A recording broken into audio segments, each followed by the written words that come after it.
Hello students, once again I welcome you all in this online session of science. And students, we have discussed the chapter water in the previous sessions, and I hope all the topics are very clear. The forms of water, the distribution of water, the scarcity of water, rainwater harvesting, many new interesting things, drip irrigation, you came to know from this chapter. Now we will continue with another chapter, that is climate and adaptation. Now in this chapter we are going to discuss about weather. These days you see the weather is so humid. It's rainy season actually, but the weather becomes so humid then after rain comes. And sometimes it's too hot to handle. So the weather, the climate, the elements of weather, and as well as the adaptations related to climate of a place. We are going to discuss all this in this chapter. So let's start. Weather and climate, they have a great impact on our daily life. We know that. Weather and climate, they determine the type of clothes we wear. If it's hot, I will wear the light colored clothes, the cotton clothes. If it is cold outside, I will wear the woolen clothes, right? The mode of transport we use. If it's hot, I'll be going in AC. If it is cold, I'll be going in normal car, right? The types of food we grow and eat, etc., etc., etc. So many of the things are depending on the type of climate and weather. All the living organisms, they are adapted to survive in the climatic conditions of their natural habitat, right? That's why if we go to a place where the weather or climate is different from our region, we take some days to adapt ourselves, right? In starting the initial days, we won't feel so good, but after a few days we get adapted to their climate and then we live properly. Now coming on to the first thing, that is weather. What is the weather? It is day-to-day conditions of atmosphere at a place with respect to temperature, humidity, rainfall, wind speed, etc. So if I ask you what is the weather today, that is the day-to-day condition. Today the weather is so humid. It's so hot and humid, right? In this way. So what are the factors you keep in your mind? Temperature, humidity, rainfall and wind speed. Accordingly, you will tell about the weather of that day. That is called the weather, the day-to-day conditions of the atmosphere of the place.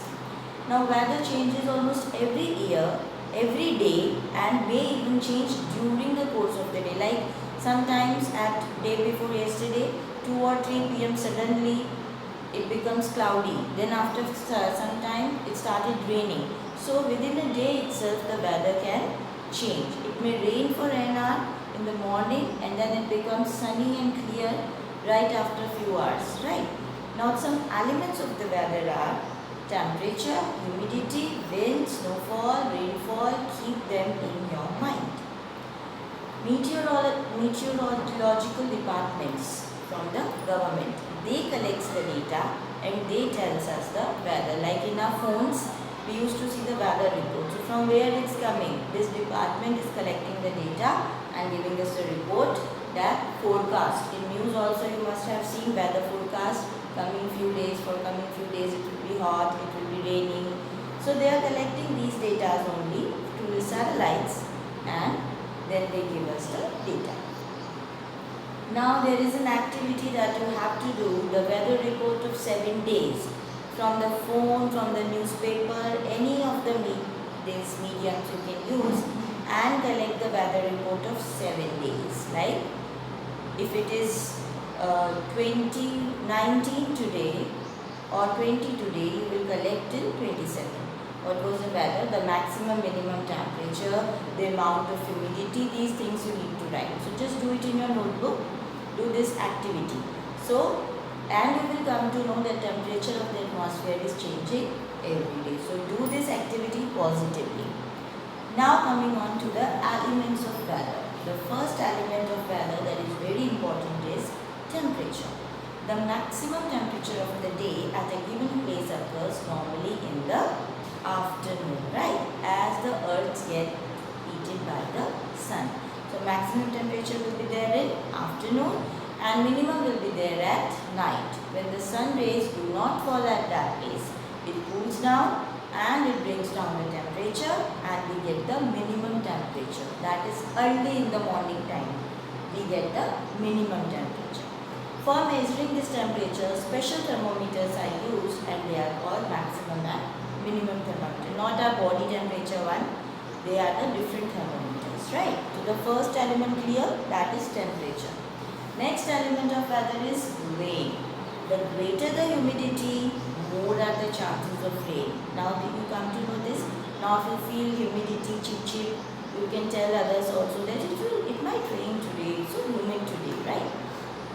It is measured by an instrument, what? The rain.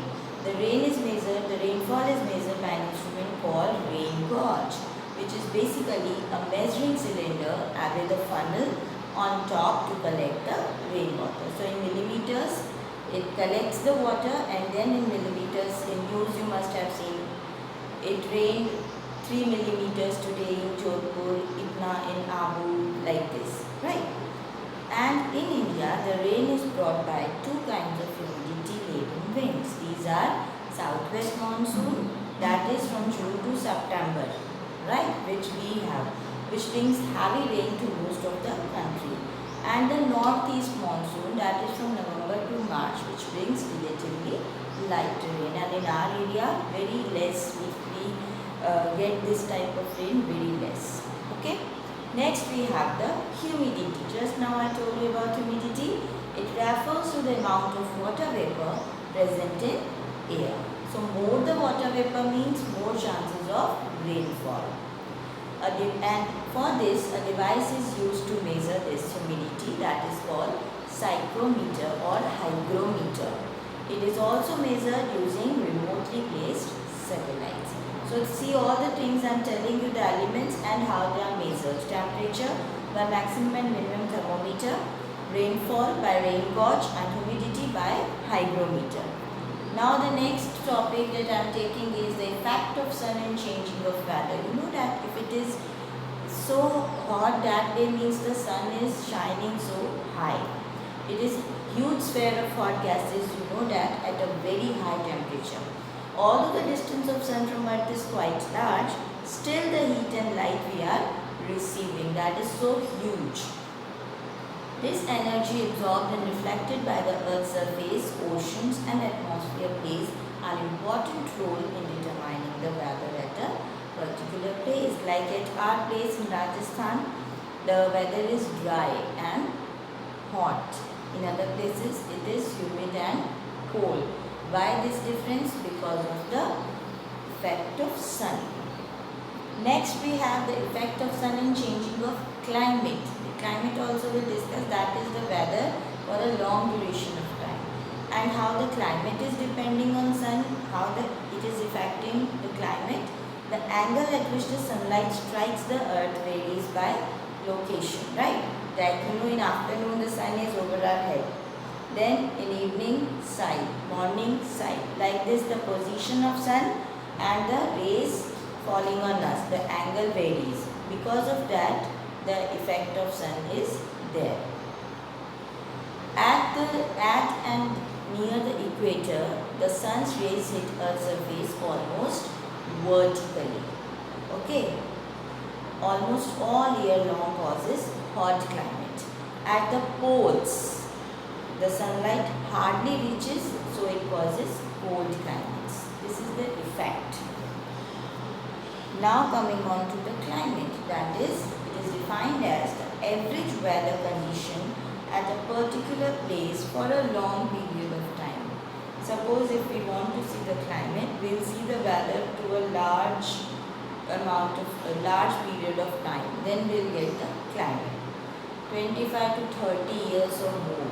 So now I can say the climate of Rajasthan is hot and dry, like this. Now, how to understand about climates? Here, two tables are here. In one table, it shows these two tables provide information regarding the climatic conditions. Okay, just go through these, and I'll see you next time. Go through the chapter and keep improving your science. Thank you and have a great day.